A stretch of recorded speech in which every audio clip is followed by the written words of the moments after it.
সারাদিন তো অনেক বাসা থেকে ঘুরে আসলাম। কেউ তো আমার একটু খাবার টাবার খাবারের জন্য কিছু দিল না। ইফতারের টাইম হয়ে গেছে, সারাদিন রোজা ছিলাম। সামনে একটা ঘর আছে, তাই এই ঘোরালা জিগাই কিছু দেয় নাকি।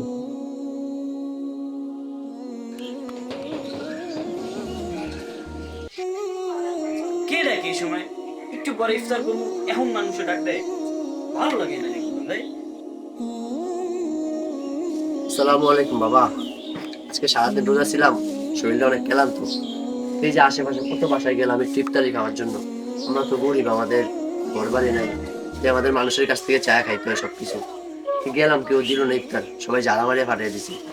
তো তোমার বাসাটা দেখলাম অনেক ভালো, তোমার বাসায় আসলাম। যদি একটু আমার কিছু ইফতারের জন্য কিছু খেতে দিতে, এমনি 5টা মিনিট টাইম আছে। এই মিয়া অভদ্র মিয়া, বেয়াদব! এটা কোনো সময় মিয়া ইফতারি চাওয়ার মিয়া?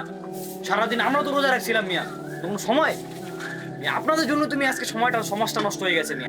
মিয়া সময় পান নাই মিয়া, ইফতারের সময় চলে আসছেন। আপনাদের জন্য আমি শান্তি মতো ইফতারও করতে পারতাছি না। যান মিয়া, অন্য বাসায় যান, এ বাসায় কোনো খাবার নাই।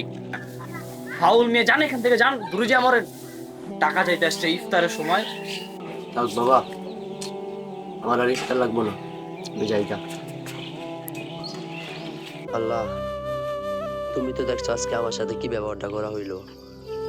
তুমি তাকে হেদায়েত দান করো, আর আমাদের মতো এমন ভিক্ষুকদের উপর তুমি রহম করো।